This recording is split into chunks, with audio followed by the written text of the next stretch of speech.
Hello, nerds. Welcome to the Book Nerds podcast. I have never been excited for any other book than this one because the moment I came across this on Amazon, just Googling widely for coronavirus, and I saw your name, Dr. Swapnil Parekh, and that's when I decided to approach you on LinkedIn.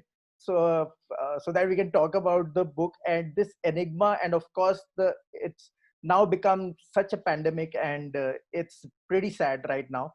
Everybody is panicking, in fact. So what I wanted to do is, of course, I would love to tell my our viewers, that the name of the book is The Coronavirus: What You Need to Know About the Global Pandemic. And it deals with a lot of issues which you might be encountering right now.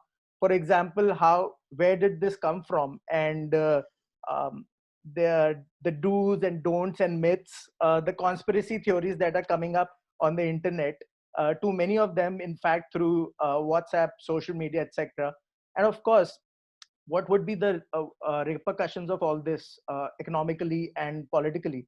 So welcome, Dr. Sapnil Parekh, on the Book Nerds podcast. It's great having you here. Thank you so much for having me on. It's a pleasure and an honor to be here and talk about the book. Yeah, so let's go to the beginning. I mean, you have mentioned in it's mentioned in the preface that okay, before that, I should mention the other two authors. They are not here. They must be busy. Uh, the name of the other two authors is Dr. Rajesh Parekh and Mahira Desai, who have contributed equally to this book. Tell us a little bit about the origin of the book, and then we'll ask you some really tough questions because everybody wants to know about the coronavirus these days. My pleasure. Well, in January, I first learned about this virus. I'm an internist. I'm a practicing physician of a background in infectious disease. So when I learned about the virus, it seemed pretty obvious to me that this looked like a bad bug. And I was studying it for my own interest. Okay. My dad, Dr. Rajesh Parekh, he's the director of medical research at Just Like Hospital. Yeah. He was in the Sundarbans on a tiger safari. Yeah. And when we started talking about what's happening with the coronavirus. Yeah. And during that conversation, kind of decided that we need to start working on certain protocols for the hospital. Okay. To make sure that patients who come in don't infect other patients, and collaborate on this, of course, with other experts. Right. Just so happened that my dad around the same time had a conversation with a friend of his who is the publisher who runs Millie. The publishing house. Yes. Exactly, Yeah. Millie. Thanks to Millie. Shout out to Penguin. Yeah. Absolutely. Shout out to Penguin. And yeah, then one thing led to another. My dad said that, I need my son because he's the internist to help with this. Yeah. And Myra works for my dad. So they have a long-term professional relationship. So she's a medical researcher. So it was just a perfect team, to put the book together. Yeah. Tell me something. While reading your bio, it is mentioned that you are passionate about how technology changes the field of medicine. Right. What is this inclination towards technology? And of course, you also are a co-founder of a startup. So tell us a little bit about that. Okay, so let's look at the pandemic right now. Yeah. Before the pandemic, technology was kind of vilified. So Facebook was evil, manipulating us. Yes. These algorithms, Instagram algorithms, are trying to steal our happiness, and these Christopher Wiley algorithms are just Christopher Wiley. Exactly. He was the whistleblower.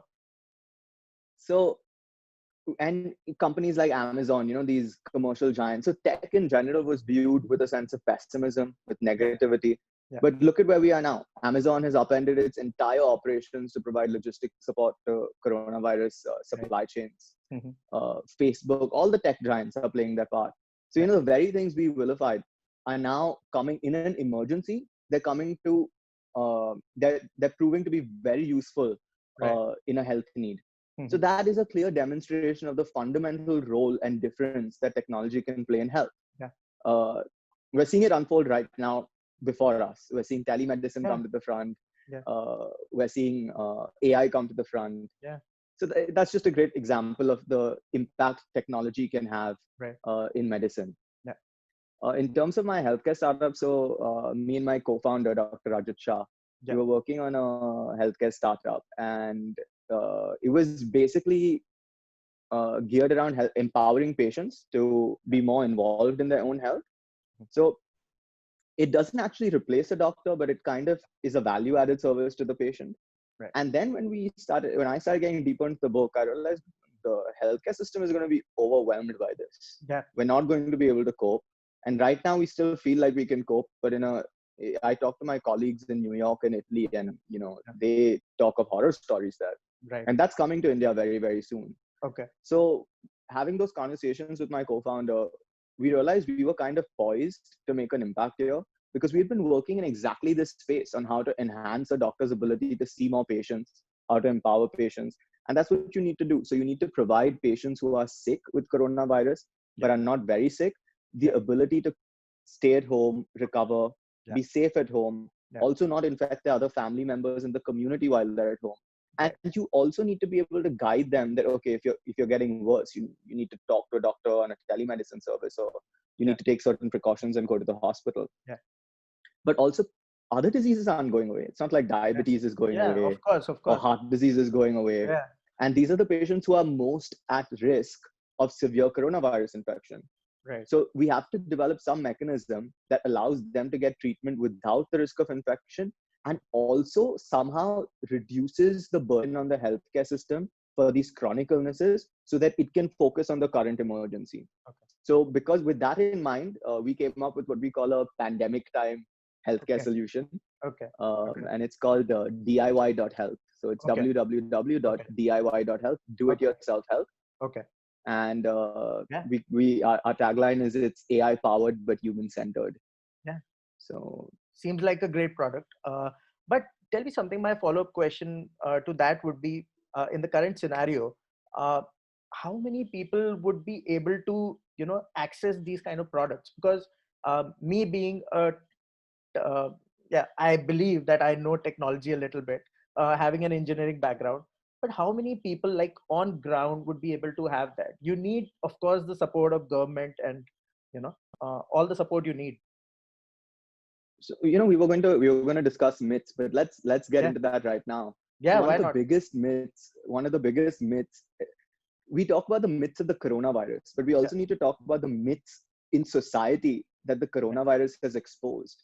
Yeah. And this is a big one, that government is the solution to our problems and government can save us. Okay. It's going to be rapidly exposed right now. The government is not geared to deal with this. No one is. Nobody is. I mean, you're looking at governments in Italy, all across China, the US, all facing the heat. They're not able to manage this. India is going to be no different. We shouldn't expect it to be different. We've done a good job so far. I don't even want to talk about Trump right now. So I mean, politics aside, we're just talking about whether a government can manage this. Yeah, of course. Individual politicians aside, whether the government apparatus can manage such a crisis. Right. And we have a certain amount of self-arrogance as humans. We somehow, no one would talk about, let a government control a tsunami. Yeah. No one would say, let a government control an earthquake. A pandemic is as much a force of nature as an earthquake. Yeah. And it is sometimes as difficult to control as an earthquake. And we need to understand the limitations that we have. And we need to recognize that Mother Nature is all powerful. Right. So there are limitations to what we are, a small part of nature. And, it holds a tremendous amount of power over us. Yeah. So it's going to be exposed. Government can't solve these problems. This disease, it spreads by hands. And that's ironic, because our destiny is in our own hands. We have the power and the responsibility to save ourselves. Every person has to take action. Yeah. Every person has to do something. And that's where tech comes in. So you're right. Maybe a lot of people can't access tech. Yeah. But what you could do is, let's say you can access tech and you're very technology friendly. Then in your community, there might be 10 people who stay around you, elderly people, illiterate people who can't access technology. So maybe we, like organizations such as mine, could empower you to become a community Right. health activist. Of course. And then you could facilitate that for them. Yeah. So of course, technology can't solve everything. It Yeah. has to be community coming together. Technology is ultimately a tool. True. I mean, it's nothing without people behind it. Yeah. So, I mean, we were talking about myths.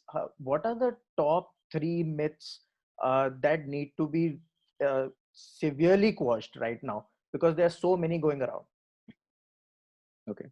So the first myth I would say, and this is an important one, that this is going to go away with weather change or just go away by itself. It's not.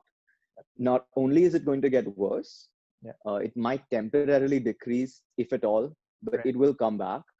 And not only is it going to get worse, there's a really good chance that this is just going to become a new virus that comes back every year. So if you look at the influenza flu viruses, they also jump from an animal.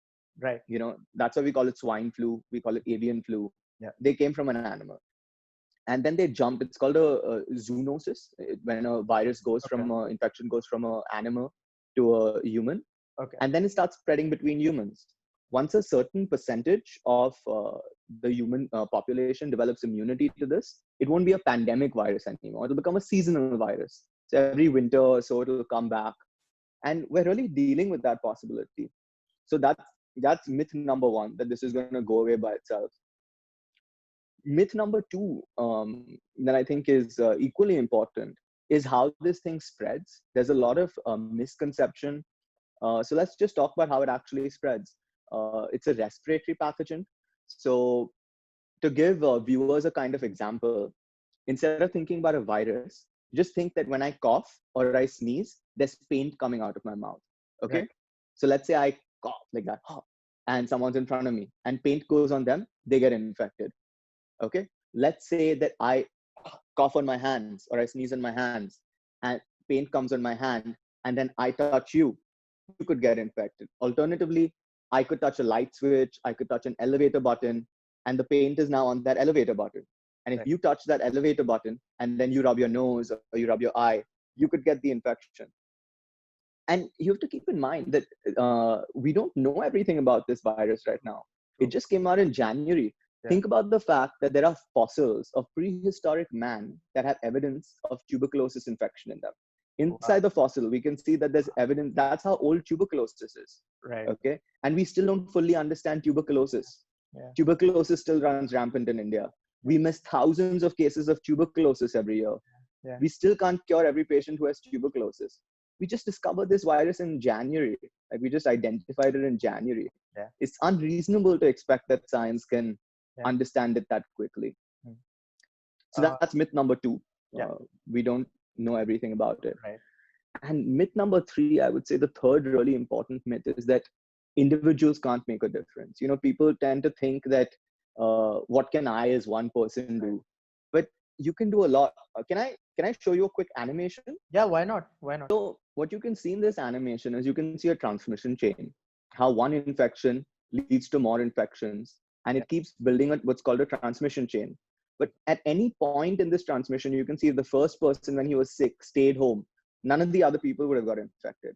And if all the other people in the transmission chain that you're seeing now had stayed home, then so many other people wouldn't have got infected.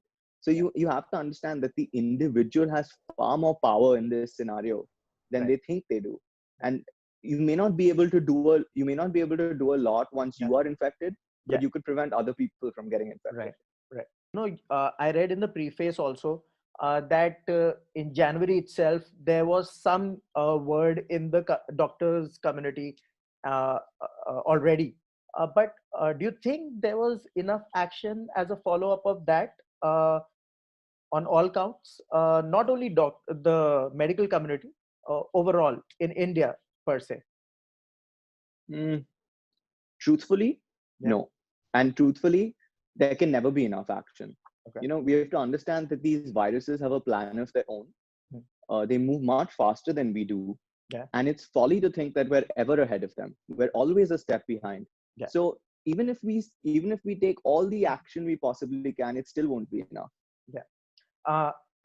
In the contents itself, I see a Jon Snow reference. I couldn't understand it, so I thought I'll ask you what's going on with that. I'm a bit of a nerd. Yeah. So Okay. I love GOT, I love Star Wars, I love LOTR. So Yeah. whenever I write, Yeah. the book is full of references. So if you're a Yeah. Star Wars fan, Lord of the Rings Okay. fan, Okay. Game of Okay. Thrones fan, Okay. you'll have a good time. Okay. Great. You'll find Great. some inside jokes. Yeah. Yeah. So I think that is So the John needed, of course, because going through the entire book, I mean, you got to have some of those elements, right? Right, and you've got to have fun while you write. Yes. Like, Yes. Yes. True. you need to enjoy writing to be True. able to write well. True. You were So, saying. and You were it should saying. represent you, right? Yeah. Yeah. So Jon Snow, Dr. Jon Snow was Yeah. the father of modern day epidemiology. Okay. So in the 1800s in London, there was an outbreak of cholera, Okay. and Dr. Snow tracked back to the source. You know, he tracked it to a well that had been contaminated by an infected baby's diaper. Yeah. And the methods he developed were the foundation of the science that studies disease and the spread of disease, which is epidemiology. Yeah. So it's just a small Okay. Okay. throwback to Got it. Dr. Jon Snow. Got it. Uh, That's a chapter on epidemiology. yeah. Uh, I was reading a bit about Dr. Lee and, of course, the theories that are coming out and the news, of course. Uh, what does the book include about him? Um, the book is dedicated to Dr. Lee Wen Liang. It's Okay. dedicated to Dr. Carlo Urbani, Okay. and it's dedicated to all those who risk their own lives in the service of humanity. Right.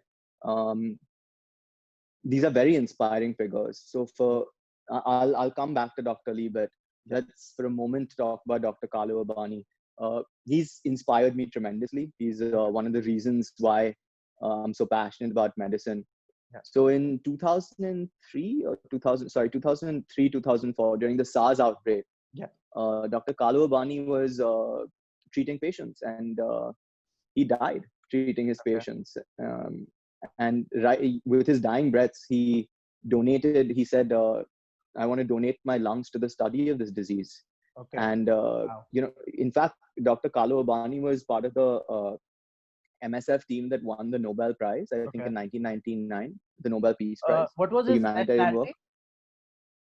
nationality? I think he was Italian, Okay. Okay. Yeah. Dr. Carlo Urbani. Okay. And he decided to use the money that he won to set Okay. up a humanitarian fund to buy medicines for like the most poor people. So he Right. was really a public health hero, an inspirational figure. Similarly, and he was the first one who put out the warning about SARS. He said, Okay. this is a nasty bug when he saw it, Yeah. and he alerted the WHO. His alert that went out, it's you can't even say how many lives he saved. Okay. And the WHO listened to his alert. That's the important thing. That's the Dr. Lee important part. Wen Liang, Yeah. yes, that's the important part. Dr. Lee Wen Liang put out a similar warning. He also alerted. He said this is a Yeah. SARS-like virus. Yeah. Instead of listening to him, he was penalized. Yeah. He and his colleagues were penalized. He was threatened to be arrested. He was silenced, and we saw what happened. This is back in Trying to December or early Jan. yeah, so he put this out in December. I think on December Okay. 30th. Okay. He said 30th. He put out a WeChat Yeah. saying that this had happened, Right. and then it went viral in early Jan. Yeah. And perhaps if the Chinese government, like authorities, had focused a little more on containing the infection rather than containing information from Dr. Lee Wen Liang, the virus wouldn't have gone viral, Right. and neither would Dr. Lee Wen Liang's warnings. Yeah. So if they hadn't taken such a heavy hand to try and control the flow of information, we might have all been better off. Yeah. Who knows? Yeah. We have been seeing a lot of images and videos online, but tell us about the medical community. How they are coping up with it? What do you see all around? What are the stories that are coming out? This is a tough one, so it's a little emotional because a few of my friends I recently found out have been infected. A few of my colleagues have been infected. Goodness. My teachers, who taught me everything Oh my I know, gosh. are on the front lines. Very prominent doctors in Mumbai. Okay. A very prominent doctor, someone I've interacted with, died. His whole family is infected and critical. So from what we know about SARS and COVID, medical families, and not just doctors, nurses, the people who clean hospitals, all medical workers, Yeah. they are hit particularly hard by this.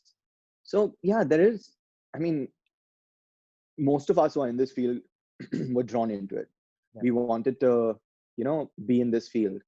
But we're human. We feel fear. Of course. We feel anxiety. Yeah. We get stressed. We get tired. Doctors break down. Nurses cry. Yeah. People who clean up after sick patients feel a financial pinch.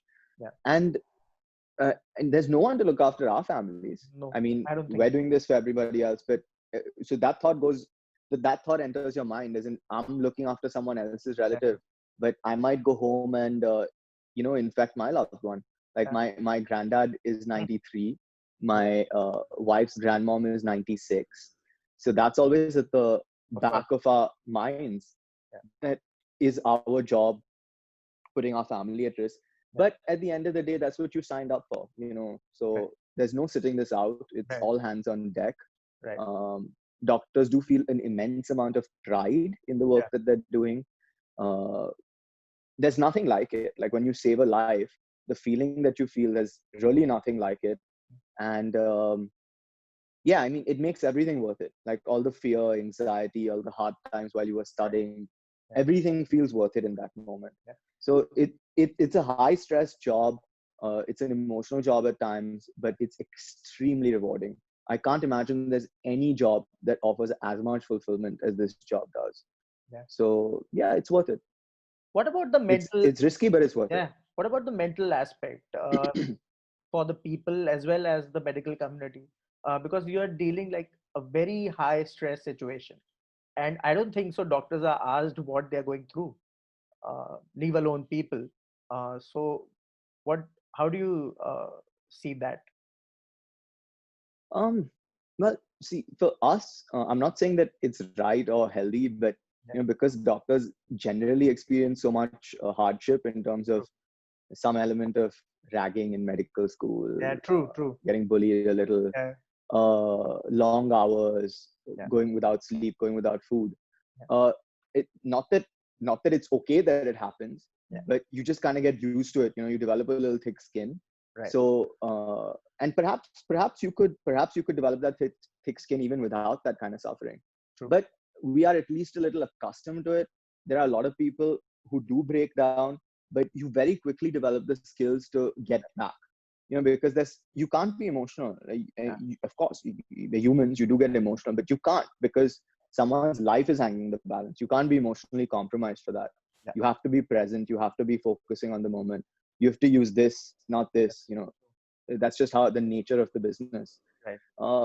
In terms of the mental health challenges that you face, it's a tremendous social experiment, no? Like so many human beings, over 1.3 billion humans locked down worldwide. About 50% of the human population is sequestered right now.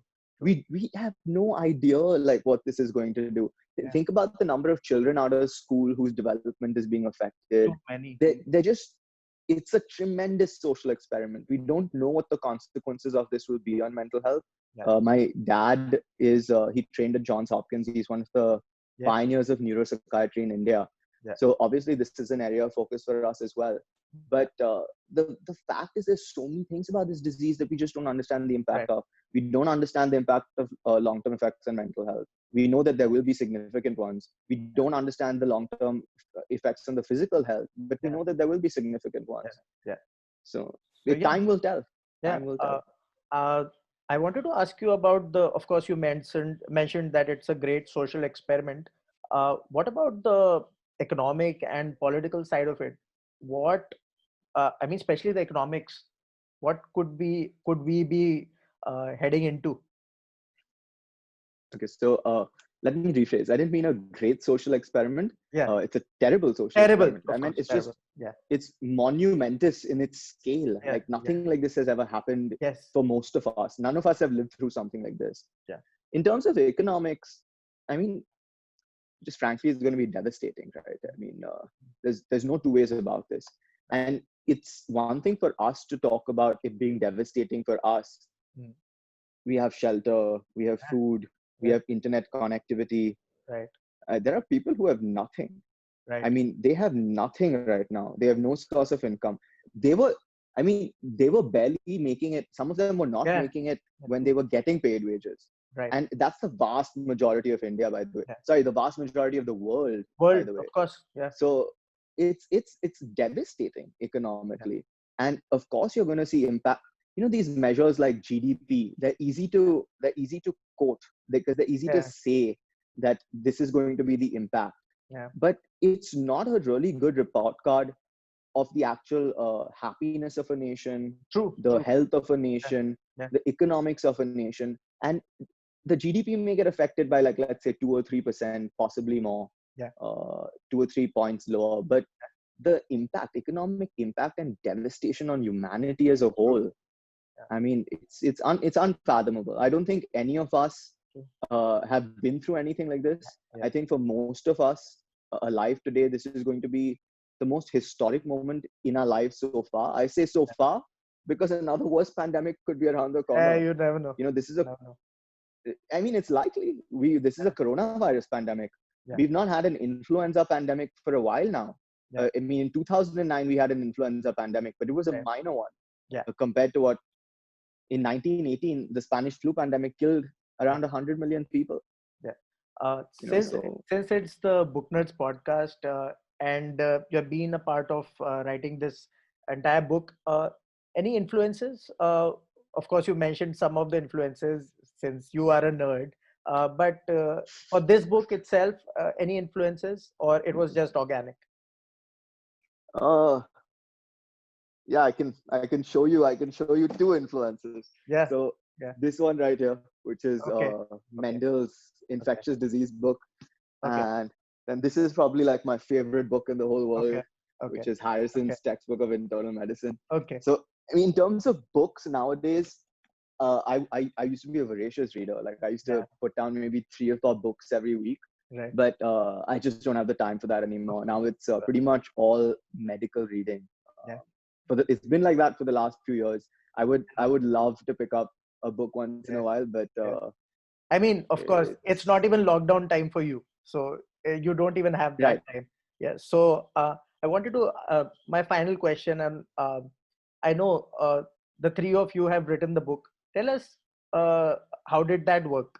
The dynamics. Who was doing what, and how did it plan out? So while all 3 of us did have certain responsibilities in the book, everyone gave inputs on every chapter. So I focused more on the medical side of things. My dad focused more on politics. Li Wenliang, he structured the entire book, built the team, planned everything. And Myra did a lot of the research. She did economics, social media, a lot of the myths, many chapters. So while people did take like core focuses on certain chapters, everyone made changes, corrections, inputs to all the reason why we could do that so well and so quickly is because we've known each other for years. So Myra has been working with my dad for, I think, over a decade. Because of that, I've known her. I've known pretty much everyone on his team. We have them over all the time socially. And my dad and Myra both work in Jaslok, and I trained in Jaslok. So, you know, we would spend time there as well. The team is like quite experienced, I must say. It was a well-polished machine. Yeah, true. Well-oiled machine. You mentioned social media. What in the book, what have you catered to? What are the issues that have you catered to in the book? Well, so we've talked about how social media responded to this.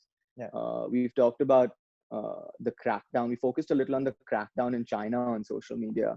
Right. But then we've also talked about the positive impact, you know, positive and negative impact social media has had. In terms of the negative, of course, I mean, there's so much xenophobia, racism, hate. But that's always there on social media. You know, that's always there. I mean, I'm sure I'm gonna get some hate in the comments of this podcast. Possibly. It's just a thing, right? It's normal. It's what you expect. But with the positive ends of it, so the medical community has weaponized social media. You know, we have started using social connectivity tools to actually do groundbreaking science. So, you know, Slack, which is a collaborative working tool. We have so many communities going there. WhatsApp. So I'll give you an example. About 10 days ago, I reached out to my brother-in-law who's an IIT and IIM grad, Rohit. Okay. And I told him, hey, listen, these are the challenges doctors are facing, and we can't solve them. We need techies on board. Right. It needs to be multidisciplinary. The response has to be multidisciplinary. So get all your friends together. I'm going to tell you what our needs are. And then there's no one better than, the smartest people in India, like IIT, IIM people, to solve these issues. Like, let us tell you, listen to what we're saying and give us the solutions we need. So that I sent that message to him. He forwarded it to his network. The next morning, over 100 people had joined. Wow. The next day, 200 people joined. Now, I mean, our WhatsApp group is full, and we have over like 10 to 15 subgroups and Telegram groups. We fully organized. It's basically like a startup organization that came together. Goodness. It's called the COVID-19 Multidisciplinary Task Force. And everyone, I mean, they're brilliant individuals working on all kinds of different projects.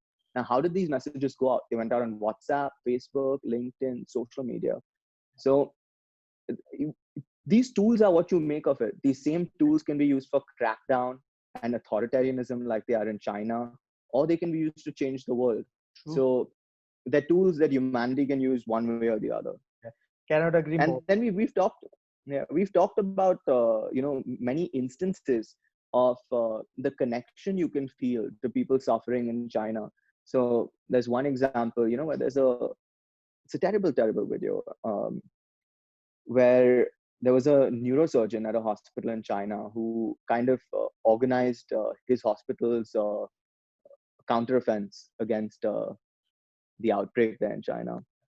And he got infected. And he stopped. So just a learning point there. Like when you did that, sanitize. Yes, of course. I'm so sorry.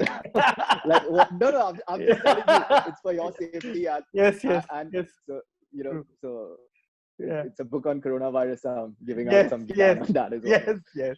So, sorry, don't mean to criticize. No. It happens to us all, No. So his wife, he got infected, and his wife wanted to meet him, wanted to spend time with him, but he was just like, no, I don't want you to get infected. And that's kind of the story of all of us right now. So his wife couldn't meet him. He got really sick. He went to the ICU. He still didn't let his wife meet him. And then he died. And she couldn't even see his body. So they put his body into a hearse, and there's just this video of her. She's in full protective gear and she's at a distance, but you can't see her face, but you can feel that pain. Like she's wailing and crying and chasing the car, just to say goodbye to her husband. And you can't, it's difficult to connect with those stories, that pain, that suffering, unless you see it. Of course. It's just a thing. And like when you look at Italy, what's happening in Italy, when you can see it, when you see doctors tweeting about this, when you see their Facebook posts about this. So, that kind of gives you the ability to empathize. Right. I mean, maybe you shouldn't need that. Maybe you should just have a better ability to empathize. But when you see it, you can. And it also gives you a sense of realization that this thing isn't far away. I mean, it's coming. And we need to get ready. So now that's only through social media, right? Yeah. But you hit the nail on the head, because we sometimes feel that it is far away, but it's now you can see, I mean, we are in North India and, it's all over. And a month back, we didn't realize that as a community. So thank you so much, Swapnil, for being on the podcast. It was really informative, on point. And of course, the book is releasing on April 5th on Kindle. So I encourage everyone to download it and read it, so that you are well informed about it. Of course, we never know when the paperback will come out, because we are in. Can I just add one thing? Yeah, sure. Just to clarify. Yeah. So I'm a doctor. I want to serve everyone. I don't like the idea of inequality in healthcare or inequality in access to healthcare information. So everything that should keep people safe is available for free. Like Right. you can go to the WHO website, you can go to Right. the CDC website, Yeah. you can go to the Ministry of Health and Family Mhm. Welfare. Mhm. All the scientific information to stay safe is available Yeah. for free. Yeah. You can follow me on Twitter, Okay. tweet at me. I try and answer all the questions Yeah. at Swapnil Parekh. Yeah. If you could put that up after the Yeah, podcast, of course. it would be great. We'll do that. Yeah. So if you all that information, life-saving, that impacts your health, is available for free. But you have to understand, this is a monumental event. There is a story to tell here. There's a story to tell of what led us here, what's happening right now, where we're going, and then of course to communicate the science effectively, because there is a tremendous amount of interest in health right now. Yeah. So it's a learning moment for humanity. Right. Understand virology a little, not deeply, but just a little. Maybe someone who reads this book and is young and is looking at the world unfold right now might think that I want to go into virology or immunology. Or maybe when people read the book, they will understand the critical funding cuts that led us here. That scientists have been warning about this for years. We've been asking for money to research it, to study it, to prevent it. And we've always been rejected. So you understand that. And, in a world, we were talking about how we think it's far away, but we talk about 6 degrees of separation or less. So no one is more than six handshakes away. True. And this is a disease that spreads by handshakes. It's the first rule of pandemics that everyone needs to remember is either everybody is safe or nobody is safe. Because, if you think you're wealthy and you're sitting in your house and you're going to be fine, guess again. If the impoverished people around you aren't safe, you aren't safe. True. During a pandemic, this is rule number 1 of a pandemic. During a pandemic, you are only as safe as the weakest members of society. Just takes one person to cause an outbreak. Just one. Yeah. Thank you so much, Swapnil, for being on the podcast. Some wonderful words coming from you, and this has been a learning experience for me. Like I can't even put it in words. Thank you so much. Thank you. Namaste. Yeah. Thank you. Thank you.